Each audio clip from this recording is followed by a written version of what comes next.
Monsieur le Président de la Comader, Monsieur le Président du Conseil mondial de l'eau, Monsieur le Président de l'ANAFID, Messieurs les ambassadeurs, Monsieur le Président honoraire de la Commission internationale de l'irrigation et du drainage, Monsieur le Président de l'Association panafricaine du génie rural, Monsieur le Président de l'Association américaine du génie rural, Monsieur le Président de l'Association africaine de modernisation de l'agriculture en Afrique, Mesdames et Messieurs les représentants des organisations internationales, Mesdames et Messieurs, c'est avec un réel plaisir que je participe aujourd'hui à l'ouverture de la 7e conférence panafricaine du génie rural, organisée sous le haut patronage de Sa Majesté le Roi, que Dieu l'assiste, par l'ANAFID, sous le thème « La gestion de l'eau pour une agriculture durable et résiliente en Afrique ». Un thème qu'il convient de placer au cœur de la coopération agricole entre pays africains, car il résonne profondément avec les défis et les espoirs de notre continent dans un contexte d'intensification des effets du changement climatique. Je suis convaincu que cette conférence constitue un cadre privilégié pour discuter et identifier les solutions et les technologies les plus adaptées afin de renforcer la cohérence entre les politiques de l'eau et de l'agriculture, d'améliorer la disponibilité et la valorisation de l'eau agricole et de réduire autant que possible la vulnérabilité du secteur agricole face aux aléas climatiques en Afrique. Permettez-moi tout d'abord de saluer l'engagement constant de l'ANAFID, qui, depuis plus de 5 décennies, contribue activement à la promotion de la recherche, à la formation et à la coopération dans les domaines de l'irrigation et de la gestion de l'eau agricole. Cet engagement exemplaire lui vaut d'avoir été de nouveau sollicité par le Conseil de l'Association panafricaine du génie rural pour organiser cette 7e édition, après avoir conduit avec succès à Rabat en 2019, la 2e édition placée sous le thème « Rôle du génie rural dans la relève des défis d'une sécurité alimentaire globale ». Mesdames et Messieurs, de par son importance économique et ses enjeux sociaux, le secteur agricole a toujours représenté un engagement fondamental et une priorité stratégique dans les politiques publiques du Maroc, qui a fait le choix déterminé de placer l'agriculture au centre du développement de son économie. Dans cette optique, en exécution des directives de Sa Majesté le Roi Mohamed VI, que Dieu l'assiste, le ministère de l'Agriculture, de la Pêche maritime, du Développement rural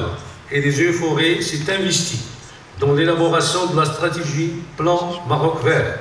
qui s'était donné pour objectif de valoriser le potentiel agricole et de faire de l'agriculture un moteur de développement économique et social moderne, compétitif et inclusif. Je tiens à rappeler à cet égard que les acquis du plan Maroc Vert ont été consolidés et amplifiés par la nouvelle stratégie Génération Green 2020-2030, qui vise à promouvoir le capital humain, à développer les filières de production et à renforcer la résilience de l'agriculture face aux effets du changement climatique. Elle met un accent particulier sur l'amélioration de l'efficacité hydrique, la conservation des sols agricoles et l'accompagnement des agriculteurs dans la transition vers les énergies renouvelables. Au cœur de ces stratégies agricoles, la maîtrise et la valorisation de l'eau d'irrigation occupent une place capitale au niveau national. Le ministère de l'Agriculture a ainsi mis en place des programmes ambitieux et structurants pour développer l'offre hydrique et valoriser l'eau agricole afin de sécuriser un stock hydrique stratégique, de pérenniser l'agriculture irriguée et de renforcer la souveraineté alimentaire nationale. Plusieurs actions concrètes de mobilisation et de rationalisation de l'eau agricole sont engagées dans le cadre de la mise en œuvre de la stratégie Génération Green et du programme national d'approvisionnement en eau potable et d'irrigation 2020-2027, notamment la modernisation des réseaux d'irrigation pour une meilleure valorisation de l'eau agricole et le développement de l'irrigation localisée économe en eau. Également le développement de l'offre des eaux conventionnelles à travers la construction de nouveaux barrages dans les régions bien dotées en ressources et la réalisation d'ouvrages d'interconnexion entre bassins hydrauliques, favorisant ainsi une véritable solidarité nationale en matière d'eau. Également la réalisation de stations de dessalement de l'eau de mer alimentées par des énergies renouvelables afin de résorber le déficit hydrique, préserver l'agriculture irriguée et développer l'irrigation des cultures à haute valeur ajoutée et créatrices d'emplois. Ces projets font aujourd'hui du Maroc un laboratoire africain d'innovation hydraulique où se conjuguent vision, technologie et gouvernance. Mesdames et messieurs, la présence remarquée de nombreux responsables du continent africain témoigne de la détermination collective de notre continent à relever avec lucidité et ambition l'un des défis majeurs de notre époque, l'eau, la durabilité agricole et la souveraineté alimentaire. Ce défi représente également une véritable opportunité de repenser nos modèles agricoles selon une approche durable, résiliente et solidaire. Fidèle à la vision de Sa Majesté le Roi Mohammed VI, que Dieu l'assiste, le Maroc s'attache à renforcer la coopération sud-sud en Afrique pour une meilleure gestion de l'eau, le développement d'une agriculture résiliente et la garantie de la souveraineté alimentaire de nos pays. Cette coopération doit se traduire par un partage effectif d'expérience, d'expertise et de compétences à travers des partenariats mutuellement bénéfiques. Dans ce contexte, l'initiative AAA et l'adaptation de l'agriculture africaine, lancée par le Maroc à l'occasion de la COP22 à Marrakech, offre une réponse panafricaine ambitieuse pour renforcer la résilience agricole. Elle s'impose aujourd'hui comme une plateforme africaine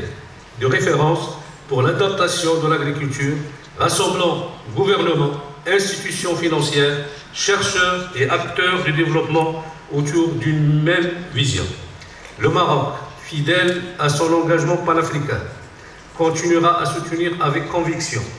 toutes les initiatives visant à bâtir une agriculture africaine résiliente, inclusive et prospère. Mesdames et messieurs, l'heure est à l'action coordonnée,